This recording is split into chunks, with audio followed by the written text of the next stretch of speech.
ಪ್ರಿಯ ವೀಕ್ಷಕರಿಗೆಲ್ಲ ನನ್ನ ನಮಸ್ಕಾರಗಳು. ಮೈಸೂರಿನ ಕಲಾಸುರುಚಿ ರಂಗಮನೆಯಲ್ಲಿ ಪ್ರತಿ ಶನಿವಾರ ಸಂಜೆ 4:30ಕ್ಕೆ ನಡೆಯುವ ಕತೆ ಕೇಳೋಣ ಬನ್ನಿ ಕಾರ್ಯಕ್ರಮದಲ್ಲಿ ಇವತ್ತು ಸಂಗೀತ ಶಿಕ್ಷಕಿಯಾದ ಶ್ರೀಮತಿ ಕಮಲಾ ಜಗನ್ನಾಥ್ರವರು ಮಕ್ಕಳಿಗೆ ಕತೆಗಳನ್ನು ಹೇಳಿರುವುದು ಮತ್ತು ವಂದೇ ಮಾತರಂ 150 ಅಭಿಯಾನದಂತೆ ವಂದೇ ಮಾತರಂ ಗೀತೆಯನ್ನು ಹೇಳಿಕೊಟ್ಟಿರುವುದನ್ನು ವಿಡಿಯೋ ಮಾಡಿ ನಿಮ್ಮೊಂದಿಗೆ ಹಂಚಿಕೊಳ್ಳುತ್ತಿದ್ದೇನೆ. ಕಮಲಾ ಮೇಡಮ್ ಅವರು ಮನೆಯಲ್ಲಿ ಕುಳಿತು ಮಕ್ಕಳಿಗೆ ನಾವು ಕತೆ ಹೇಳುವ ರೀತಿ ಅತ್ಯಂತ ಸರಳವಾಗಿ ಸಹಜವಾಗಿ ಕತೆಗಳನ್ನು ಪಾತ್ರಗಳನ್ನು ವಿವರಿಸಿ ಮಕ್ಕಳ ಮನ ಮುಟ್ಟುವಂತೆ ಹೇಳಿದ್ದಾರೆ. ಸೊ ಈ ವಿಡಿಯೋವನ್ನು ನೀವು ನೋಡಿ ಫ್ರೆಂಡ್ಸ್. ಹಾಗೆ ಮನೆಯಲ್ಲಿ ಮಕ್ಕಳಿಗೂ ಕೂಡ ಅವರ ಬಿಡುವಿನ ಸಮಯದಲ್ಲಿ ನೋಡುವಂತೆ ಕೇಳುವಂತೆ ಅವಕಾಶ ಮಾಡಿಕೊಡಿ. ಮತ್ತು ನನ್ನ ಚಾನಲ್ನ ಇನ್ನೂ ಸಬ್ಸ್ಕ್ರೈಬ್ ಮಾಡ್ಕೊಂಡಿಲ್ಲ ಅಂದರೆ ದಯವಿಟ್ಟು ಸಬ್ಸ್ಕ್ರೈಬ್ ಮಾಡ್ಕೊಳ್ಳಿ. ನಾನು ಹಾಕೋ ವಿಡಿಯೋಗಳು ನಿಮ್ಗೆ ಇಷ್ಟ ಆಗಿದ್ದರೆ ಒಂದು ಲೈಕ್ ಕೊಡಿ ಮತ್ತು ನಿಮ್ಮ ಅನಿಸಿಕೆ ಅಭಿಪ್ರಾಯ ಸಲಹೆಗಳನ್ನು ಕಮೆಂಟ್ ಬಾಕ್ಸ್ನಲ್ಲಿ ತಿಳಿಸಿ. ಧನ್ಯವಾದಗಳು.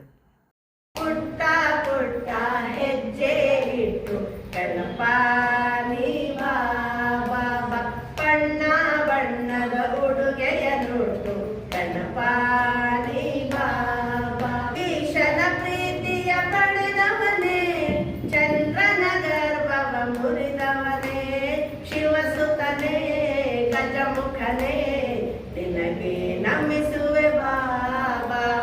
ಶಿವಸುತನೇ ಗಜಮುಖನೇ ನಿನಗೆ ನಮಿಸುವೆ ಬಾಬಾ. ಪುಟ್ಟ ಹೆಜ್ಜೆ ಇಟ್ಟು ಗಣಪ ನೀ ಬಾಬಾ. ಬಣ್ಣ ಬಣ್ಣದ ಉಡುಗೆಯ ನೋಟು ಗಣಪ ನೀ ಬಾಬಾ. ಗಣಪ ನೀ ಬಾಬಾ. ಗಣಪ ನೀ ಬಾಬಾ.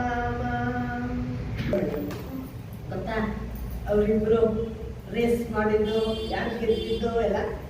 ಒಂದ್ಸತಿ ಗಣೇಶ ಸುಬ್ರಹ್ಮಣ್ಯ ಇಬ್ಬರಿಗೂ ಅಪ್ಪ ಅಮ್ಮನ ಕಂಡ್ರೆ ಯಾರು ಜಾಸ್ತಿ ರೆಸ್ಪೆಕ್ಟ್. ಗಣಪ ಏನ್ ಮಾಡ್ದ ಯೋಚಿಸ್ತ, ಅಪ್ಪ ಅಮ್ಮ ತಾನೇ ಫಸ್ಟ್. ಅಪ್ಪ ಅಮ್ಮನೇ ಇಡೀ ಬ್ರಹ್ಮಾಂಡ ತಂದಿದ್ದೇ ಅವರು ಪ್ರಪಂಚ. ಅವ್ರನ್ನ ನಾನು ಫಸ್ಟ್ ಪ್ರದಕ್ಷಿಣೆ ಮಾಡಿ ನಿಂತ್ಕೊಂಡ್ಬಿಟ್ರೆ ನಾನು ಗೆದ್ದಂಗೆ ಅಪ್ಪ ಅಮ್ಮಂಗೆ ನಿಲ್ಲಿಸ್ಬಿಟ್ಟು 3 ಪ್ರದಕ್ಷಿಣೆ ಮಾಡಿಬಿಟ್ಟು ಅಲ್ಲೇ ನಿಂತ್ಕೊಂಡ್ಬಿಟ್ಟ. ಹೋಗ್ಲೇ ಇಲ್ಲ ಮುಂದಕ್ಕೆ. ಸುಬ್ರಹ್ಮಣ್ಯ ಎಲ್ಲ ಸುತ್ತದ ಅನ್ನೋಳು ಫುಲ್ಲು ಸುತ್ತಡ್ಕೊಂಬ ಪ್ರಪಂಚ ಪರ್ಯಟನೆ ಮಾಡ್ಕೊಂಡು ಬಂತು. ನನ್ನ ನವಿಲವ ನಾನೇ ಎಷ್ಟು ಕಷ್ಟಪಟ್ಟೆ ಸ್ಟೇಟಾಗಿ ಬಂದಿದ್ದೀನಿ. ಇವನು ಈದಿ ಬರೀ ಇಲ್ಲೇ ನಿಂತಿದ್ದಾನೆ, ಅವಳೇ ಬಂದ್ಬಿಟ್ಟ. ಏನಪ್ಪ ಗಣಪ ಹಾಗೆ ಬಂದ್ಬಿಟ್ಟಿದ್ಯಾ ನೀನು ಅಂತ ಕೇಳ್ತಾರೆ. ಅವಾಗ ಅದು ಹೇಳ್ದೆ, ನೋಡಪ್ಪ ಎಲ್ಲದಕ್ಕಿಂತ ಯಾರು ಫಸ್ಟ್ ಪ್ರಪಂಚದಲ್ಲಿ? ಅಪ್ಪ ಅಮ್ಮ. ಅವರಲ್ಲೇ ಇಡೀ ಬ್ರಹ್ಮಾಂಡ ಅಡಗಿದೆ. ಬೇರೆ ಹಾಕ್ಕೊಂಡು ಏನು ಸುತ್ತಕ್ಕೆ ಹೋಗೋದಪ್ಪ. ನಾನಿಲ್ಲೇ ಅಪ್ಪ ಅಮ್ಮಂಗೆ ಪ್ರದಕ್ಷಿಣೆ ಮಾಡಿ ನಿಂತ್ಕೊಂಡೆ, ನಂಗೆ ಅದೇ ಬ್ರಹ್ಮಾಂಡನೇ ಅಂತ ಹೇಳ್ತಾರೆ. ಅದಕ್ಕೆ ಫಸ್ಟ್ ಏನು ಹೇಳಿದ್ದಾರೆ ಹೇಳೋ, ಎಂಥ ಯುದ್ಧದಲ್ಲೆಲ್ಲ ಮಾತೃದೇವೋ ಭವ ಹೇಳೋ. ಫಸ್ಟ್ ಅಮ್ಮ, ಅಮ್ಮ ಫಸ್ಟ್ ಪುಟ, ಏನಿಲ್ಲ. ನೆಕ್ಸ್ಟ್ ಪಿತೃದೇವೋ ಭವ ಅಪ್ಪ. ಅಲ್ಲಿಗೆ ಅಮ್ಮ ಎಷ್ಟು ಶಕ್ತಿ, ಅಪ್ಪಂಗೆ ಎಷ್ಟು ಇದಮ್ಮ ಅಲ್ವಾ ಪುಟ. ಅದಕ್ಕೆ ರೆಸ್ಪೆಕ್ಟ್ ಮಾಡಬೇಕು ಪೇರೆಂಟ್ಸ್. ನಮ್ಮದು ಅವ್ರಿಗೆ ನೋಯಿಸ್ಲೇಬಾರ್ದು. ಎಲ್ಲೋದ್ರೂ ನಿಂಗೆ ಜೈ ಏನು ಮಾಡ್ಕೊಬಿಟ್ಟ, ಏನು ಹಿಡಿ ಹೊಸದು ಗೆಲುವೇ ನಿಂದು. ಯಾವಾಗ ಅಪ್ಪ ಅಮ್ಮನ ಆಶೀರ್ವಾದ ಇರಬೇಕು, ಅಪ್ಪ ಅಮ್ಮನ ನೀನು ಪ್ರೀತಿಸ್ಬೇಕು, ಗೌರವಿಸ್ಬೇಕು. ಅಷ್ಟೇ ಗಣೇಶ ಮಾಡಿದ್ರು. ಏನು ಬೇಡ ಬಂದ್ಬಿಟ್ಟು ಅಲ್ಲೇ ಫಸ್ಟ್ ಅವ್ರ ಮುಂದೆನೇ ನಿಂತ್ಕೊಂಡ ಪ್ರದಕ್ಷಿಣೆ ಮಾಡ್ದ. ಅಷ್ಟೇ ಬ್ರಹ್ಮಾಂಡ ಅಂತ ಸುಬ್ರಹ್ಮಣ್ಯ ಹೇಳ್ತಾರೆ. ಅವಾಗ ಅವ್ರಿಗೂ ಅರ್ಥ ಆಗುತ್ತೆ ಏನಂದ್ರೆ ಅಪ್ಪ ಅಮ್ಮನ ರೆಸ್ಪೆಕ್ಟ್ ಮಾಡಬೇಕು, ಪ್ರೀತಿಸ್ಬೇಕು, ಹೇಳ್ದಂಗೆ ಕೇಳಬೇಕು. ಫಸ್ಟ್ ಆಫ್ ಆಲ್ ಹೇಳ್ದಂಗೆ ಕೇಳಿದ್ರೆ ನೀನು ಏನು ಮಾರ್ಕ್ಸ್ ಇರ್ಬೋದು, ಬೇರೆ ನೀನು ಯಾವ್ಯಾವ್ದ್ರಲ್ಲಿ ಇದೆಯಾ, ಬೇರೆ ಅದರ್ ಆಕ್ಟಿವಿಟೀಸ್ ಅದರಲ್ಲೂ ಇರ್ಬೋದು, ಎಲ್ಲದರಲ್ಲೂ ಗೆಲುವು ನಿನ್ನೆ. ದೇವೋ ಭವ ಪಿತೃದೇವೋ ಭವ ಆಚಾರ್ಯ ದೇವೋ ಭವ ಅತಿಥಿ ದೇವೋ ಭವ. ಗೊತ್ತಾಗುತ್ತೆ ಚೂಸ್ ಸಂಸ್ಕೃತ ಹೋಗಿದ್ದಾಗ ಸೂರ್ಯನ ನೋಡ್ಬಿಟ್ಟು ಹಣ್ಣು ಅಂತ ತಿಳ್ಕೊಂಡ. ಏನ್ ನೋಡ್ದ, ಎಷ್ಟು ಚೆನ್ನಾಗಿ ಒಳ್ಳೆ ಕೆಂಪು ಆಗ್ತಾನೆ, ಸೂರ್ಯ ಉದಯಿಸ್ತಾ ಇರ್ತಾನೆ. ನೋಡ್ತಾನೆ, ಎಷ್ಟು ಕೆಂಪು ಎಷ್ಟು ಚೆನ್ನಾಗಿದೆ ಈ ಹಣ್ಣು ಅಂತ ಅವ್ರ ಅಮ್ಮ ಎತ್ಕೊಂಡಿರ್ತಾರೆ ಅಂಜನಾದೇವಿ. ಹಣ್ಣು ತಿನ್ನೋಣ ಅಂದ್ಬಿಟ್ಟು ಹೋಯ್ತು ನೋಡಿ ಹಿಂಗೆ. ತಕ್ಷಣ ಸೂರ್ಯ ಏನ್ ಮಾಡ್ತಾ ಕೊಂಡ. ಅವಾಗ ಹನುಮ ಏನ್ ಮಾಡ್ತಾ ಬಿದ್ಬಿಡ್ತು. ಬಿದ್ದ ತಕ್ಷಣ ಏನಾಯ್ತು ಗೊತ್ತಾ ಮಗು, ಇರುವೆಯಿಂದ ಹಿಡಿದು ಎಂತ ದೊಡ್ಡ ದೊಡ್ಡ ಜಂತು ಮನುಷ್ಯ ಎಲ್ಲಾರ್ದು, ಎಲ್ಲ ಪ್ರಾಣಿ ಪಕ್ಷಿ ಎಲ್ಲಾರ್ದು ಪ್ರಾಣವಾಯು ಹೋಗ್ತಾನೆ ಪುಟ. ಇವ್ರಿಗೆ ಹೊಡಿಬಾರ್ದು ದೇವ್ರಲ್ವ ಹನುಮ, ಇದಕ್ಕೆ ಕೊಟ್ಬಿಟ್ಟು ನನ್ನ ಸೂರ್ಯ ಎಲ್ಲಾರ್ದು ಪ್ರಾಣ ಹೋಗ್ತಾ ಇದೆ ಅಂದ್ರೆ ಹೇಳು. ಇವನ್ಗೆ ಹೊಡೆದಿದ್ದಕ್ಕೆ, ಇವನು ಉಸುರಿದಾಕಿದ್ದಕ್ಕೆ ಅವ್ರದ್ದೆಲ್ಲ ಪ್ರಾಣ ಹರ್ಕೊಂಡು ಹೋಗ್ತಾ ಇದೆ. ಗೊತ್ತಾಯ್ತಾ? ಅವರೇ ಹೊಟ್ಟೋಗಂಗೆ ಆಗ್ತಾ ಇದ್ದಾರೆ. ತಕ್ಷಣ ಎಲ್ಲ ನೋಡ್ಬಿಟ್ಟು ಅಯ್ಯೋ ದೇವ್ರೆ, ಶ್ರೀಹರಿ ಹತ್ರ ಓಡೋದು. ಶ್ರೀಹರಿ ನೋಡಿ ಸೂರ್ಯ ಹನುಮ ಹೊಡ್ಬಿಟ್ಟ. ಅದರಿಂದ ಎಲ್ಲರಿಗೂ ಎಲ್ಲ ಇಡೀ ಕುಲವೇ ನಾಶ ಆಗೋಂಥದ್ದು ಸಯ ಅಂತದ್ದಾಗ್ಬಿಡ್ತಾ ಇದೆ. ಎಲ್ಲ ಉಸಿರು ಹೊಟ್ಟೋಗ್ತಾ ಇದೆ ಅದಾಗದೆ ಅಂತ. ಅವಾಗ ಹರಿ ಓಡ್ಬಂದು ಹನುಮನ್ ಎತ್ಕೊಂಡು ಅದನ್ನು ಕಾಪಾಡಿ, ಹರಿ ಮುಟ್ಟಿದ ತಕ್ಷಣ ಮುಗಿತಲ್ಲ, ಅದು ರಾಮ ಭಕ್ತ ಆಗುತ್ತಲ್ಲ, ಮುಟ್ಟಿದ ತಕ್ಷಣ ಅದರದ್ದು ಏಟು ಬಿದ್ದಿದ್ದು ಪ್ರಾಣವಾಯು ಹೋಗ್ತಾ ಇದ್ದಿದ್ದೆಲ್ಲ ನಿಲ್ತು. ಅವಾಗ ಹನುಮ ಹುಷಾರಾದ ತಕ್ಷಣ ಎಲ್ಲರೂ ಎದ್ರು ನೋಡಮ್ಮ. ಅದಕ್ಕೆ ಹರಿ ಎತ್ಕೊಂಡು ಮುದ್ದಾಡ್ಬಿಟ್ಟು ಅವ್ನಿಗೆ ಏನಂತ ಕೊಟ್ಟ, ಚಿರಂಜೀವಿ. ಹನುಮ ಚಿರಂಜೀವಿ. ಅದಕ್ಕೆ ಎಂತ ಸಾವಿಲ್ಲ ನೀವಿಲ್ಲ ಹನುಮಂಗೆ. ಚಿರಂಜೀವಿ ಪರಮ ರಾಮ ಭಕ್ತ ಆಗುತ್ತಲ್ಲ ಆ ಥರ. ಅದೇ ಪುಟಾಣಿ ಹನುಮನ್ ಕತೆ ಮರು. ಹಣ್ಣನ್ನು ಕೊಂಬಿಟ್ಟು ಸೂರ್ಯನ್ ಹೊಡ್ಸ್ಕೊಂಡಿದ್ದು ಅವನಿಗೊಂದು ಹೇಳ್ತಿದ್ದಕ್ಕೆ ಇಡೀ ಎಲ್ಲಾರ್ದು ಪ್ರಾಣ ಹೊಟ್ಟೋಗ್ತಾ ಇದೆ, ಇಡೀ ಜೀವ ಜಂತುಗಳದು. ಅವಾಗ ಹರಿ ಬಂದು ಕಾಪಾಡಿ ಅವ್ರನ್ನ ತಮಾಷೆ ಪಂಚತಂತ್ರ ಆಯ್ತಾ, ಓದ್ತಿರ್ತ್ಯಾ? 3 ಜನ ಫ್ರೆಂಡ್ಸ್ ಯಾರ್ಯಾರು ಗೊತ್ತಾ? ಜಿಂಕೆ, ಕಾಗೆ, ಆಮೆ. 3 ಜನನು ಕ್ಲೋಸ್ ಫ್ರೆಂಡ್ಸ್. ಒಬ್ಬರ ಹೆಸರು ಕರಟಕ, ಕಾಗೆ ಹೆಸರು. ಜಿಂಕೆ ಹೆಸರು ದಮನಕ, ಆಮೆ ಹೆಸರು ಲಘುಪತನಕ. ಕಾಗೆ ಹೆಸರು ಹೇಳಪ್ಪ, ಕರಟಕ. ಜಿಂಕೆ ಹೆಸರು ದಮನಕ, ಆಮೆ ಹೆಸರು ಲಘುಪತನಕ. ಪಂಚತಂತ್ರದ ಕತೆ ಬುಕ್ಗಳು ತಗೊಂಡು ಓದು, ನೇಮ್ಸೇ ಸೂಪರ್. ಈ ತರ ಯಾರು ಇಟ್ಕೊಂಡ್ರೆ ಚಾನ್ಸ್ ಇರುತ್ತಮ್ಮ. ಇಲ್ಲ, ಆ ಪಂಚತಂತ್ರದಲ್ಲಿ ಹಂಗೆ ತುಂಬಾ ಚೆನ್ನಾಗಿದೆ. ಯಾರು ಓದಿಲ್ಲ ಹೋಗ್ತಾ ಪಂಚತಂತ್ರ ಕಥೆಗಳು ತಗೊಳ್ಳಿ, ಬುಕ್ಸ್ ಎಲ್ಲ ಸಿಗುತ್ತೆ, ಕನ್ನಡ, ಇಂಗ್ಲಿಷ್ ಎಲ್ಲ, ಹಿಂದಿ ಎಲ್ಲವೂ ಸಿಗುತ್ತೆ, ತಗೊಂಡು ಓದಿ. ಇವ್ರು 3 ಜನ ಕ್ಲೋಸ್ ಫ್ರೆಂಡ್ಸ್ ಅಲ್ವಾ. 3 ಜನನೂ ಬೆಳಗಾಗಿ ಅವ್ರವ್ರ ಪಾಟಿಗೆ ಅವ್ರವರು ಊಟ ಹುಡ್ಕೊಂಡು ಹೋಗ್ಬೇಕಲ್ಲ ಪಾಪ. ಎಲ್ಲರೂ ಬಾಯ್ ಅಂದ್ಬಿಟ್ಟು ಅವ್ರವ್ರ ಪಾಟಿಗೆ ಒಂದೊಂದು ದಿಕ್ಕಿಗೆ ಹೋಗ್ತಾ ಇರ್ತಾರೆ. ಒಂದ್ ದಿವಸ ಹಾಗೆ 3 ಜನನು ಬೇರೆ ಬೇರೆ ದಿಕ್ಕಿಗೆ ಹೋಗಿದ್ದಾರೆ. ಆಮೇಲೆ ಪಾಪ ಒಬ್ಬ ಬೇಟೆಗಾರ ಬರ್ತಾ ಇರ್ತಾನೆ, ಹಸುತ್ತಾ ಇರುತ್ತೆ. ಅವನೇನ್ ಮಾಡ್ತಾನೆ, ಹಿಡ್ಕೊಂತಾನೆ. ಕಾಗೆ ನೋಡ್ಬಿಟ್ಟು ದಮನಕ ಅಕ್ಕ ಅಂತ ಹಾಕೊಂಡು ದಮನಕನ ಹತ್ರ ಬಂದ್ಬಿಟ್ಟು ನೋಡೋಲಿ. ಆಮೇಲೆ ಅದೇ ದಮನಕ ಅವ್ರದಾಗ ಲಘುಪತನಕ ಹಿಡ್ಕೊಂಬಿಟ್ಟಿದ್ದಾನೆ ಬೇಟೆಗಾರ ಅಂತ ಹೇಳ್ತು. ಅವಾಗ ಒಂದು ಪ್ಲಾನ್ ಹೇಳ್ತು ಜಿಂಕೆ ಜಾಣ. ಒಂದು ಪ್ಲಾನ್ ಹೇಳ್ತು, ಏನು ಮಾಡೋಣ ಗೊತ್ತಾ, ನಾನು ಸತ್ತೋದಾಗ ಮಲ್ಕೊಂಡ್ಬಿಡ್ತೀನಿ, ನೀನು ನನ್ನ ಮೇಲೆ ಕುತ್ಕೊಂಡು ಕುಕ್ಕಿ ತಿಂತಾ ಇರೋ ಥರ ಕುತ್ಕೊಂಡ್ಬಿಡು. ಆವಾಗ ಇವನೇನು ಮಾಡ್ತಾನೆ ನೋಡು ಅಂದ್ಬಿಟ್ಟು ಅವ್ನು ಬರ್ತಾ ಇರೋದು ಹಾಲಿலே ನೋಡ್ಬಿಟ್ಟು ಜಿಂಕೆ ಸತ್ತೋದಂಗೆ ಮಲ್ಕೊಂಡ ತಕ್ಷಣ ಕಾಗೆ ಏನು ಮಾಡ್ತು, ಮೇಲೆ ಕುತ್ಕೊಂಡು ಸುಮ್ಮನೆ ತಿಂತಿರೋ ಥರ ಹಿಂಗೆ ಕುಕ್ಕ ಥರ ಮಾಡ್ತಾ ಇತ್ತು. ಆ ಕಡೆಯಿಂದ ಬೇಟೆಗಾರ ಬಂದ ನೋಡ್ತಾ, ಜಿಂಕೆ ಸತ್ತಿದೆ, ಈ ಆಮೆ ಏನು ಇಷ್ಟೇ ಪುಟ್ಟ, ಇದರಲ್ಲಿ ನಮ್ಮ ತುಂಬ ಜನ ಇರ್ತಾರೆ ಮನೇಲಿ, ಹೊಟ್ಟೆ ತುಂಬಲ್ಲ, ಇವ್ರು ಮಾಡ್ತೀನಿ ಅಂದ್ಬಿಟ್ಟು ಆಮೇಲೆ ಏನು ಮಾಡ್ದ, ಬಿಟ್ಬಿಟ್ಟು ಈ ಕಡೆ ಜಿಂಕೆ ಸಿಕ್ಕು. ಜಿಂಕೆ ಹತ್ರ ಬರ್ತಾನೆ, ಇವ್ರಿಬ್ರು ಪ್ಲಾನ್ ಮಾತಾಡ್ಕೊಂಡಿರ್ತಾರೆ. ಹತ್ರ ಬರ್ತಿದಂಗೆ ಯಾರು ಬಿಡೋಣ ಅಂತ ಜಿಂಕೆ ಓಡೋದ್ರಲ್ಲಿ ಏನು ಗೊತ್ತಲ್ಲ. ತಕ್ಷಣ ಇವರು ಆಮೇಲೆ ಬಿಟ್ಬಿಟ್ಟು ಹೀಗೆ ಜಿಂಕೆ ಹತ್ರ ಹೆಂಗೆ ಬಂದ ಇನ್ನು ಹತ್ರ ಎರಡು ಓಡ್ಬಿಡ್ತು ಜಿಂಕೆ, ಕಾಗೆ ಹಾರ್ಬಿಡ್ತು. ಈ ಕಡೆ ಆಮೇಲೆ ಏನು ಮಾಡ್ತು, ಅದುವೇ ಪುರ್ರತ್ತ ಹೋಗಿ ಎಲ್ಲ ನಿಲ್ಸಿ ಸೇರ್ಕೊಂಡ್ಬಿಡ್ತು. ನೋಡ್ತಾನೆ, ಅಯ್ಯೋ ಮೋಸ ಮಾಡಿದ್ದಾರೆ ಎಲ್ಲ ಸೇರ್ಕೊಂಡು 3 ಜನ ಫ್ರೆಂಡ್ಸ್ ಅಂದ್ಬಿಟ್ಟು. ಈ ಕಡೆ ತಿರ್ಗಡೆ ಬಿಡು, ಇದು ಹೋದ್ರೆ ಹೋಯ್ತು, ನನ್ನ ಮಾಮೂಲು ಆಮೆ ಇದ್ದೇ ಇದೆಯಲ್ಲ, ಆಮೆ ಹತ್ತಿಗೆ ಹೋಗಷ್ಟೇ ನಾನು ಆಗ್ಲೇ ಇಟ್ಕೊಂಡು ತಿನ್ಬೋದು ಅಂತ ಈ ಕಡೆ ತಿರ್ಕೊಂಬಂದ್ರೆ ಆಮೇನೂ ಇಲ್ಲ. ಅದಕ್ಕೇನೋ ಅತಿ ಆಸೆ, ಏನೋ ಒಂದು ಸಿಕ್ಕಿತ್ತಲ್ವಾ, ಸುಮ್ಮನೆ ತಗೊಂಡೋಗ್ಬಿಟ್ಟು ತಿನ್ಕೊಂಡಿದ್ರೆ ಆಗೋದಲ್ವಮ್ಮ. ಜಿಂಕೆ ನೋಡ್ಬಿಟ್ಟು ಅತಿ ಆಸೆ ಪಟ್ಟ. ಅದಕ್ಕೆ ಇದು ಇಲ್ಲ ಆಯ್ತು, ಅದು ಇಲ್ಲ ಆಯ್ತು, ತಲೆ ಮೇಲೆ ಮಾಡ್ಕೊಂಡು ಹಿಂಗೆ ಹೋದ ಮನೆಗೆ. ಅಷ್ಟೇ ಪುಟ್ಟ. ಚೆನ್ನಾಗಿತ್ತ ಗುರುವೇ? ಆಯ್ತಾ, ಇವಾಗ ಇನ್ನೊಂದು ಒಂದೂರಲ್ಲಿ ಒಬ್ಬ ಆಯ್ತಾ ತುಂಬ ಫುಲ್ ಒಂದು ತೋಟ ಬರೀ ಮೆಂತ್ಯ ಸೊಪ್ಪು ಹಾಕಿದ್ದ ಪುಟ್ಟ. ಸೂಪರ್ ಮೆಂತ್ಯ ಸೊಪ್ಪು, ಗ್ರೀನ್ ಚೆನ್ನಾಗಿ ಎಲ್ಲ ಎಗ್ರಿ ಚಿಗ್ರಿ ಎಲ್ಲ ಆಗಿತ್ತು. ಒಂದು ಗುಬ್ಬಿ ಪಾಪ ಪುಟಾಣಿ ಗುಬ್ಬಿ ಗೊತ್ತಲ್ಲ, ಸ್ಪ್ಯಾರೋ, ಇವಾಗ ಜಾಸ್ತಿ ಇಲ್ಲ ಪುಟ್ಟ. ಆ ಸ್ಪ್ಯಾರೋ ಏನು ಮಾಡ್ತಾ ಇತ್ತು, ಡೈಲಿ ಬಂದು ಕಾಡಿರೋದು ಇಷ್ಟು ಪುಟ್ಟ ಗುಬ್ಬಿ, ಎಷ್ಟು ದಿನ ಹೋಗ್ತಾ ಇದ್ದೋ ಅದಕ್ಕೆ ಕಳಿಸಿ ಇಟ್ಟು ತಿಂದರೆ ಹೊಟ್ಟೆನೇ ತುಂಬ ಪುಟಾಣಿ ಅಲ್ವಾ ಅದು. ಅದೇನು ಮಾಡ್ತು, ಗುಬ್ಬಿ ಒಂದು ದಿವಸ ಚುರು ತಿನ್ಕೊಂಡು ಹಾರಲ್ಲ. ಇವನು ಒಂದು ದಿವಸ ಬಂದು ನೋಡ್ತಾನೆ, ಇದೇನು ಇಷ್ಟೊಂದು ಮೆಂತ್ಯ ಸೊಪ್ಪು ಕಲಿ ಹಾಕ್ಬಿಟ್ಟಿದೆ, ಏನು ಯಾಕೆ ತಿನ್ಕೊಂಡು ಹೋಗ್ತಾ ಇದ್ದಾರೆ ಅಂದ್ಕೊಳ್ಳೋದು. ಒಂದು ದಿವಸ ಮಾಡ್ತೀನಿ ಅಂದ್ಬಿಟ್ಟು ಒಂದು ಬಾಗಿಲು ಹಿಂಗಡೆ ಅವಸ್ಕೊಂಡು ನೋಡ್ತಾ ಇರ್ತಾನೆ. ಗುಬ್ಬಿ ಬರುತ್ತೆ ಪಾಪ, ಹಾಕ್ಕೊಂಡು ಬಂದು ಒಂದು ಸ್ವಲ್ಪ ತಿಂತಾಳೊಮ್ಮೆ ಬಂದು ಹಿಡ್ಕೊಂಡ.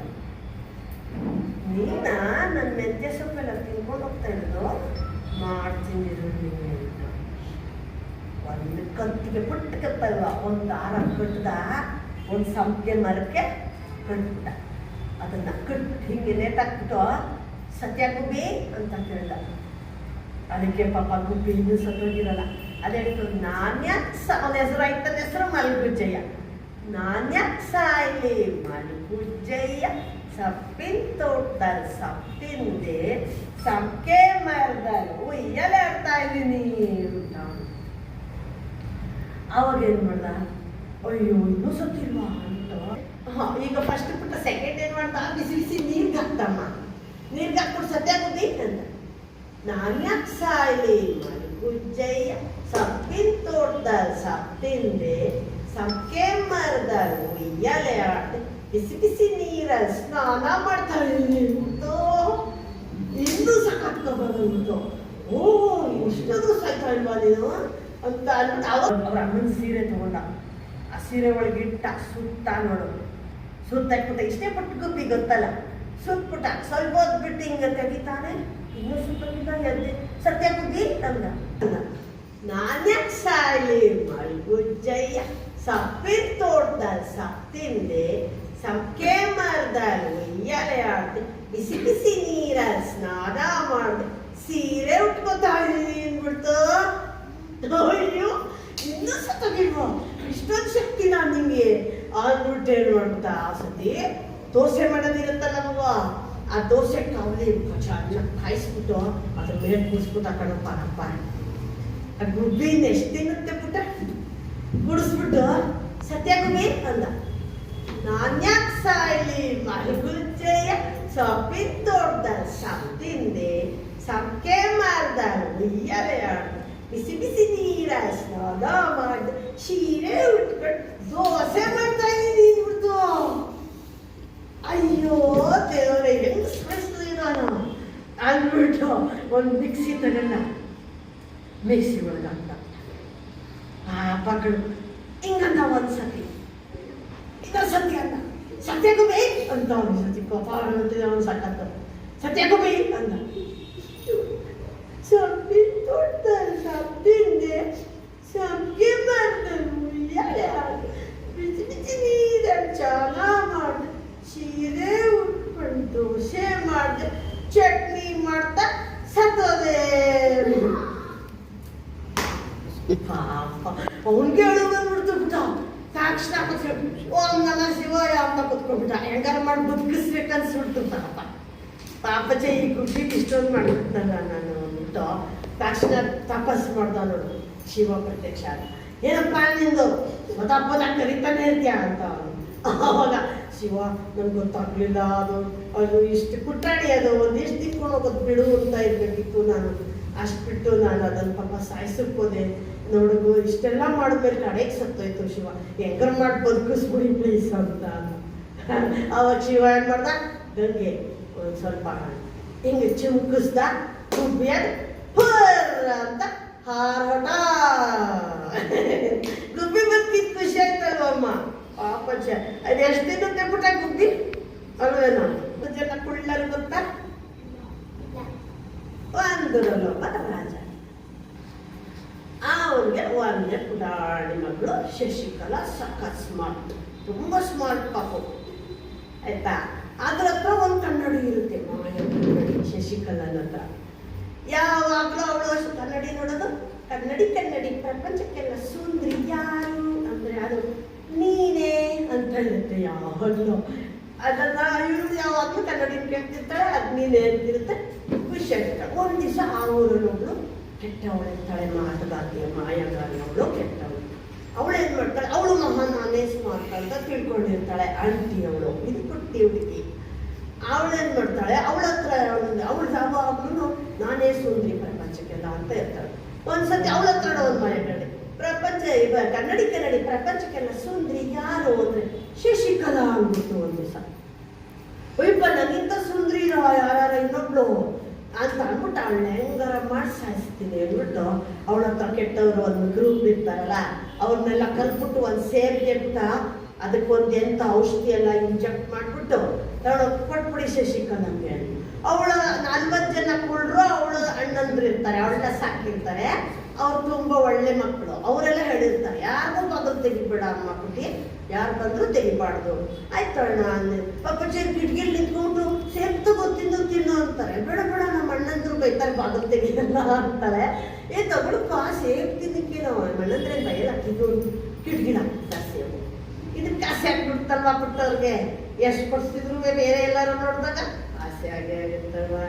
ಅವಳೇನು ಮಾಡ್ಬಿಡ್ತಾಳೆ, ಸೇಬ್ ತಗೊಂಡು ತಿನ್ನೋದು ಹೋಗ್ತಾ ಇರ್ತಾಳೆ. ಅಷ್ಟು ನೋಡ್ತು, ಅಯ್ಯೋ ದೇವ್ರು ಏನು ತಿಂತಾರೆ, ಯಾರೆಲ್ಲ ಬಂದು ಕಿಟಕಿಯಿಂದ ಸೇಬ್ ಎಸಿದ್ರು ಅಂತ ಹಂಗೆಲ್ಲ ಯಾರೆಲ್ಲ ಕೊಟ್ಟಿದ್ದೆಲ್ಲ ತಿನ್ಬಾರ್ದು ಕಣಪ್ಪ ಅಂತ ಎಲ್ಲ ಬೈದ್ಬಿಟ್ಟು ಸೇಬ್ ಕಿತ್ತು ಕುಯ್ದು ನೋಡ್ತಾರೆ.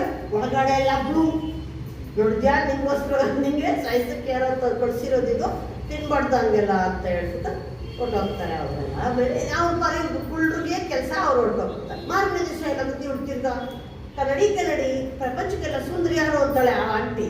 ಅವಾಗ ಇದು ಶಶಿಕಲಾ ಅನ್ನುತ್ತೆ. ಮತ್ತೆ ಬಂದ್ರ ಇಲ್ಲಿ ಸೇಬ್ ಕೊಡ್ಲಿಲ್ವೇನ್ರ ಅವಳಿಗೆ? ಕೊಟ್ವಿ, ಖಂಡಿತ ಕೊಟ್ವಿ, ಅವಳು ತಿಂದಿಲ್ಲ ಅನ್ಸುತ್ತೆ ಹೇಳ್ತಾರೆ. ನಿಮ್ಗೆಲ್ಲ ಎಷ್ಟು ಇಷ್ಟ ಆಗತ್ತಲ್ವ? ಚಪ್ಪಲಿ ತಗೊಂಡು ಅದಕ್ಕೆ ಮಾಯ ಮಂತ್ರ ಮಾಡ್ತಾಳೆ. ಇದು ಹಾಕೊಂಡ ತಕ್ಷಣ ಶಶಿಕಲಾ ಹಂಗೆ ನಿಂತ್ಕೊಬಿಡ್ಬೇಕು, ಕಲ್ಲು ಹಾಕ್ಬಿಡ್ಬೇಕಂತ ಮಾಯ ಮಂತ್ರ ಮಾಡ್ಬಿಟ್ಟು ತಗೊಳಕ್ ಕೊಟ್ಟು ಬನ್ನಿ. ಎಲ್ಲ ಬರ್ತಾರೆ, ಇಬ್ರು ನೋಡ್ತಾರೆ, ಅವ್ರ ಅಣ್ಣಂದ್ರೆಲ್ಲ ಇರಲ್ಲ. ಇವಾಗ ಬಾಗಿಲು ಕಟ್ತಾರೆ, ತೆಗಿಯಲ್ಲ ಅಣ್ಣಂದ್ರು ತೆಗಿಬೇಡ ಅಂದಿದ್ದಾರೆ, ನಾನು ಬಾಗಿಲು ತೆಗಿಯಲ್ಲ ಅಂತಾರೆ. ತೆಗಿಬೇಕು ಕಣ್ಮ, ನಾನು ನಿಮ್ಗೋಸ್ಕರ ನೋಡಿ ಎಂತ ಫೈನ್ ಚಪ್ಪಲಿ ತಂದಿದ್ದೀವಿ ಅಂದ್ಬಿಡ್ತಾರೆ. ಇದಕ್ಕೂ ಆಸೆ ಆಗ್ಬಿಡುತ್ತಲ್ವ ಚಪ್ಪಲಿ, ತೆಗಿಯಲ್ಲ ಅನ್ನತ್ತೆ. ಪರವಾಗಿಲ್ಲ ಇಲ್ಲಿಂದಾನೇ ಕೊಡ್ತೀವಿ ಹಾಕೋ ಅಂತ ಅಂದ್ಬಿಟ್ಟು ಹಿಡಿವಿಂದ ಎಸ್ಬಿಡ್ತಾರೆ. ಇದೇನು ನೋಡ್ತು ಚಪ್ಪಲಿ ಸಾಕತ್ತಾಗಿದೆ, ಇಷ್ಟ ಆಗ್ಬಿಡ್ತು. ಅವಾಗ ಇದನ್ನೇ ಹೆಂಗಾರ ಹಾಕ್ತೀನಿ, ಅಣ್ಣ ಅವ್ರು ಬರೋಷ್ಟರಲ್ಲಿ ಚೆನ್ನಾಗಿ ಡ್ರೆಸ್ ಮಾಡ್ಕೊಂಡು ಹೊಸ ಚಪ್ಪಲಿ ಹಾಕ್ಕೊಂಡು ಅಣ್ಣ ಅವ್ರಿಗೆ ತೋರ್ಸೋಣ ಅಂದ್ಬಿಟ್ಟು ಚೆನ್ನಾಗಿ ಡ್ರೆಸ್ ಮಾಡ್ಕೊಂಡು ಅವರೆಲ್ಲ ಬರೋಷ್ಟರಲ್ಲಿ ಸಾಯಂಕಾಲ ಚಪ್ಪಲಿ ಹಾಕ್ಕೊಂಡು ಕನ್ನಡಿ ಮುಂದೆ ನಿಂತ್ಕೊಂಡು ಎಲ್ಲ ಮುಗೀತು. ಚಪ್ಪಲಿ ಹಾಕ್ಕೊಳ್ಳೋಣ ಅಂತ ತಗೊಂಡು ಒಂದು ಚಪ್ಪಲಿ ಹಾಕ್ಕೊಂಡು 2 ಚಪ್ಪಲಿ ಹಾಕ್ಕೊಂಡು ಕಾಲು ಹಾಕೊಂಡು ಕುಳ್ರೆಲ್ಲ ಬಂದರು. ಸಾಯಂಕಾಲ ಕಟ್ತಾರೆ, ಶಶಿ ಖುಷಿ ಬಸಿ ಏನಾದ್ರು ಸದ್ದೆ ಇಲ್ಲ ಒಳಗಡೆಯಿಂದ. ಅಯ್ಯೋ ಎಲ್ಲೋಟೋದಪ್ಪ ಹೇಳೋ ಅಂದ್ಬಿಟ್ಟು ತುಂಬ ಪ್ರೀತಿಯಿಂದ ಸಾಕಿರ್ತಾರೆ. ಎಷ್ಟು ಕರೆದ್ರು ಶಬ್ದನೇ ಇಲ್ಲ. ಆಮೇಲೆ ಬಾಗಿಲು ಹೊಡ್ಕೊಂಡು ಒಳಗೆ ಬರ್ತಾರೆ, ಎಲ್ಲ ಕಡೆ ಹುಡುಕ್ತಾರೆ, ಶಶಿನೂ ಇಲ್ಲ ಕಿಸಿನೂ. ಆಮೇಲೆ ಡ್ರೆಸ್ಸಿಂಗ್ ಮಾತ್ರ ಹೋಗ್ಬಿಟ್ಟು ಕನ್ನಡಿ ಮುಂದೆ ನೋಡ್ತಾರೆ, ನಿಂತ್ಕೊಂಡಿದ್ದಾರೆ. ಶಶಿ ಅಂತ ಎಷ್ಟು ಮಾಡ್ತಾರೆ, ಏನೂ ಇಲ್ಲ. ಪಾಪ ಏನೋ ಆಗ್ತಿದೆ, ಸತ್ತೋಗ್ಬಿಟ್ಲು ಅಂದ್ಬಿಟ್ಟು ಹೇಳ್ಬಿಟ್ಲು. ಒಂದು ಬಾಕ್ಸ್ಗೆ ಹಾಕ್ಕೊಬಿಟ್ಟು ತಗೊಂಡೋಗ್ಬಿಟ್ಟು ಸಾಯಿಸೋದು ಬೇಡ, ನಾವು ಎಷ್ಟು ಪ್ರೀತಿಯಿಂದ ಸಾಕಿದ್ದೀವಿ, ಸಾಯಿಸೋದು ಬೇಡ, ಇವಳನ್ನ ಇಲ್ಲೇ ಎಲ್ಲಾರ ಬಾಕ್ಸ್ ಇಟ್ಬಿಟ್ಟು ಹೊಟ್ಟೋಗೋಣ ಅಂತ ಅಂದ್ಬಿಟ್ಟು ಬಾಕ್ಸ್ನ ತಗೊಂಡು ಅಲ್ಲೆಲ್ಲ ಒಂದು ಕಡೆ ಕಾಡಲ್ಲಿ ಇಟ್ಬಿಟ್ಟು 40 ಜನ ಬುದ್ಧಿ ಕಡಿಮೆ ಏನಾರು ಪ್ಲ್ಯಾನ್ ಮಾಡಬೇಕು. ಅವ್ರು ಇಟ್ಬಿಟ್ಟು ಹೋಗ್ತಾರ, ಇದೇ ಹಿಂಗಾಗಿದ್ದಾಳೆ ಅಂತ ಎಲ್ಲ ನೋಡ್ಬೇಡ, ಚೂರು ಯೋಚಿಸ್ಬೇಡ್ವಾಗ್ತಾ ಯೋಚಿಸೆಲ್ಲ ಮಾಡಲ್ಲ. ಅಲ್ಲೇ ಇಟ್ಬಿಟ್ಟು ಹೊಟ್ಟೋದು ಸಿದ್ಧಪಟ್ಟಿನ. ಆಮೇಲೆ ಬಂದ್ಬಿಟ್ಟು ಇವರು ಮನೆಗೆ ಬಂದ್ಬಿಟ್ರು ಹೊತ್ಕೊಂಡು. ಒಂದು 2 ದಿವಸ ಆಯಿತು. ಪಕ್ಕದವ್ರಿಗೆ ರಾಜಕುಮಾರ ಹ್ಯಾಂಡ್ಸಮ್ ಆಗಿರ್ತಾನೆ, ಅವ್ನು ಬೇಟೆಗೆ ಬಿಡ್ತಾನೆ ಕುದುರೆನಲ್ಲಿ. ಬರ್ತಾ ಇರ್ಬೇಕಾದ್ರೆ ಇನ್ನೊಂದು ಬಾಕ್ಸ್, ಏನು ಈ ಬಾಕ್ಸ್ ಒಳಗಡೆ ಅವಳು ಹಾಕ್ಕೊಂಡು ಜ್ಯುವೆಲ್ಸ್ ಎಲ್ಲ ಗಾಜಿನ ಬಾಕ್ಸಿಂದ ಅಳಗುಡ್ತೇವೆ. ಇದೇನು ಅಂತ ಅಂದ್ಬಿಟ್ಟು ಹತ್ರ ಅವ್ರು ನೋಡ್ತಾರೆ, ಹೋಗಿ ಎಷ್ಟು ಚೆನ್ನಾಗಿದ್ದಾಳಪ್ಪ ಅಂತ ಅಂದ್ಬಿಟ್ಟು ಏನು ಮಾಡೋಣ, ಇವಳು ನೆನಪಿಗೆ ಏನಾರು ಒಂದು ತಗೊಂಡು ಹೋಗ್ಬೇಕಲ್ಲ ಅಂತ ನೋಡ್ತಾನೆ.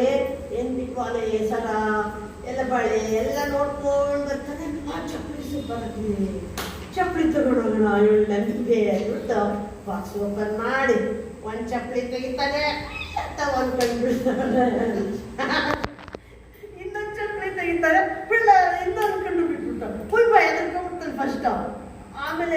ಹೇಳ್ತಾಳೆ, ಅಯ್ಯೋ ಹಿಂಗಾಯ್ತು, ಯಾರೋ ತಂದ್ಕೊಟ್ರು, ಅಣ್ಣ ಅವ್ರ ಬರೋಷಲ್ಲ ಹಾಕ್ಕೊಳ್ಳೋಣ ಅಂತ ಹೋದೆ, ಏನೇನೋ ಅವತ್ತು ಗೊತ್ತೇ ಇಲ್ಲ, ಆಮೇಲೆ ಏನಾಯ್ತು ಅಂತಾಳೆ. ಅಯ್ಯೋ ದೇವ್ರೆ ಅಂದ್ಬಿಟ್ಟು ಯಾರು ನಿಮ್ಮಣ್ಣ ಎಲ್ಲ ಕುದುರೆ ಮೇಲೆ ಕೂಡ್ಸ್ಕೊಂಡು ಮನೆಗೆ ಕರ್ಕೊಂಡು ಬರ್ತಾರೆ. ಅವ್ರು ಅಣ್ಣಂದ್ರನ್ನ ನೋಡಿ ಖುಷಿ ಪಡ್ತಾರೆ. ಅವಳು ದೊಡ್ಡೋಳಾದ್ರೆ ಆ ರಾಜ್ಯಂಗೆ ಕೊಟ್ಟು ಮದುವೆ ಮಾಡಿ ಎಲ್ಲ ಸುಖವಾಗಿ ಚೆನ್ನಾಗಿತ್ತಾ? ಅಂದೇ ಮಾತರಂ ವಂದೇ ಮಾತರಂ ವಂದೇ ಮಾತರಂ ವಂದೇ ಮಾತರಂ ಸುಜಲಾಂ ಸುಫಲಾಂ ಸುಜಲಾಂ ಸುಫಲಾಂ ಮಲಯಜ ಶೀತಲಾಂ ಮಲಯಜ ಶೀತಲಾಂ ಸಸ್ಯ ಶ್ಯಾಮಲಾಂ ಮಾತರಂ ಸಸ್ಯ ಶ್ಯಾಮಲಾಂ ಮಾತರಂ ವಂದೇ ಮಾತರಂ ವಂದೇ ಮಾತರಂ ಶುಭೋದಯ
ಮಾತಾಡ್ತಾ ಇರ್ತೀರಾ, ಅಕ್ಕಪಕ್ಕ ಇರೋರನ್ನ ಬಿಡಿಸ್ತಾ ಇರ್ತೀರಾ, ಅದೇ ತುಂಬ ಖುಷಿ. ಕಮಲಾ ಜಗನ್ನಾಥ್ ಮೇಡಮ್ ಇವರು ಮೂಲತಃ ಅವರು ಸಂಗೀತ ಶಿಕ್ಷಕಿ, ಅದು ವಿಶೇಷತೆ. ಅವರ ಶಾಲೆಯಲ್ಲಿ ಕೇಳಿದಾಗಲೇ ನನಗೆ ಗೊತ್ತಾಯಿತು ಅವರು ಸಂಗೀತ ಶಿಕ್ಷಕಿಯಿಂದ ಚೆನ್ನಾಗಿ ಗೊತ್ತಾಗ್ತಾ ಇತ್ತು. ಯೋಗ ನರಸಿಂಹಗಾನ ಶಾಲೆಯಲ್ಲಿ ಅವರು ಸೇವೆ ಸಲ್ಲಿಸ್ತಾ ಇದ್ದಾರೆ. ದೇವರ ನಾಮ, ವೀಣೆ, ಭಗವದ್ಗೀತೆ ಮತ್ತು ಲೈಟ್ ಪೂಜೆ, ಶಾಂಕರ ಸ್ತೋತ್ರಗಳ ತರಗತಿಗಳನ್ನು ನಡೆಸ್ತಾರೆ. ಮತ್ತು ವಿಶೇಷವಾಗಿ ಸ್ಪರ್ಧೆಗಳು ನಡೆಯುತ್ತಲ್ಲ, ಕಾರ್ಯಕ್ರಮಗಳು ಸಂಗೀತಕ್ಕೆ ಸಂಬಂಧಪಟ್ಟದ್ದು, ಅದಕ್ಕೆ ತೀರ್ಪುಗಾರರಾಗಿ ಹೋಗ್ತಾರೆ. ಅದು ಅವರ ಬಹಳ ಒಂದು ವಿಶೇಷ. ಮತ್ತು ಶನಿವಾರ ಭಾನುವಾರ ಮಕ್ಕಳಿಗೆ ದೇಶಭಕ್ತಿ ಗೀತೆಗಳು ಮತ್ತು ಇಂಥದ್ರ ಸುಗಮ ಸಂಗೀತಗಳು, ಕತೆ ಹೇಳೋದು, ಮಕ್ಕಳಿಂದ ಹೇಳಿಸೋದು, ಇದು ಬಹಳ ವಿಶೇಷ. ಮತ್ತು ಸಾಯಿ ಪೂಜೆ ವಿಶೇಷವಾಗಿ ಇವರಿಗೆ ಇಷ್ಟವಾಗಿರ್ತಕ್ಕಂಥದ್ದು, ಸಾಯಿ ಭಜನೆಗಳನ್ನು ಹೇಳ್ಕೊಡ್ತಕ್ಕಂಥದ್ದು. ಎಲ್ಲರಿಗಿಂತ ಬಹಳ ಮುಖ್ಯವಾಗಿ ಇವಾಗ ನೀವೆಲ್ಲ ಕೇಳಿಸ್ಕೊಡ್ರಿ ಅಲ್ವಾ, ಒಂದೇ ಮಾತರಮ್ಮ 150 ಅಭಿಯಾನದ ಇದರ ಮುಖಂಡರ ಜೊತೆ ಕೈ ಜೋಡಿಸಿ ಇವರು ಶಾಲಾ ಕಾಲೇಜುಗಳಲ್ಲಿ, ಯೋಗ ಕೇಂದ್ರಗಳಲ್ಲಿ, ಮಹಿಳಾ ಮಂಡಳಿಗಳಲ್ಲಿ, ಸಮಾರಂಭಗಳಲ್ಲಿ ಹೋಗಿ ವಿಶೇಷವಾಗಿ ಒಂದೇ ಮಾತರಂ ಗೀತೆನ ಶಾಸ್ತ್ರೀಯವಾಗಿ ಸರಿಯಾದ ರೀತಿಯಲ್ಲಿ ತಪ್ಪದೆ ಹಾಡ್ತಕ್ಕಂಥ ಒಂದು ವಿಶೇಷ ಕಾರ್ಯಕ್ರಮವನ್ನು ಬಹಳ ಚೆನ್ನಾಗಿ ನಡೆಸ್ಕೊಡ್ತಾ ಇದ್ದಾರೆ. ನಮ್ಮ ಇವತ್ತು ಕತೆ ಕೇಳೋಣ ಮನೆ ಕಾರ್ಯಕ್ರಮದಲ್ಲೂ ಸಹ ಈ ಒಂದು ಒಂದೇ ಮಾತರಂ ಗೀತೆಯನ್ನು ಹಾಡೋದನ್ನು ಬಹಳ ಚೆನ್ನಾಗಿ ಹೇಳ್ಕೊಡ್ತಾರೆ ಮೇಡಮ್. ಭಾಳ ಸಂತೋಷ ಆಯಿತು. ನಮ್ಮ ಕಲಾಸಮಿತಿಯ ಈ ಕಾರ್ಯಕ್ರಮಕ್ಕೆ ಬಂದು ಕಥೆಯನ್ನು ಹೇಳುವುದರ ಮೂಲಕ ಒಂದೇ ಮಾತರಂ ಗೀತೆಯನ್ನು ಹಾಡುವುದನ್ನು ಬಹಳ ಸೊಗಸಾಗಿ, ಸುಶ್ರಾವ್ಯವಾಗಿ, ತಪ್ಪಿಲ್ಲದೆ ಬಹಳ ಸ್ಪಷ್ಟವಾಗಿ ಹೇಳ್ಕೊಂಡಿದ್ದೀರಾ. ನಿಮಗೆ ನಮ್ಮ ಕಲಾಸಮಿತಿಯ ಪರವಾಗಿ ಎಲ್ಲ ನಮ್ಮ ಬಂಧು ಬಳಗದ ಪರವಾಗಿ ನಾವು ಗೌರವಪೂರ್ವಕ ವಂದನೆಗಳನ್ನು ಸಲ್ಲಿಸ್ತೀವಿ. ನಮ್ಮ ವಂದನೆ ಕೊಡೋಣ, ಗೊತ್ತಲ್ವಾ? ರೆಡಿ? 1 2 3 ಸ್ಟಾರ್ಟ್. ವಂದನೆ ವಂದನೆ ಅಭಿವಂದನೆ. ಬನ್ನಿ ಇವಾಗ ನಾವೆಲ್ಲರೂ ಬನ್ನಿ ಮಕ್ಕಳಿಗೆ ಇದನ್ನ ಸಮರ್ಪಣೆ ಹೇಳಿ. ಇವಾಗ ನೀವು ನಮ್ಮ ಕಲಾಸುರುಚಿಗೆ ಬಂದು ಸುಂದರವಾಗಿ ಕಥೆ ಹೇಳಿದ್ದಕ್ಕಾಗಿ ನಿಮಗೆ ಧನ್ಯವಾದ.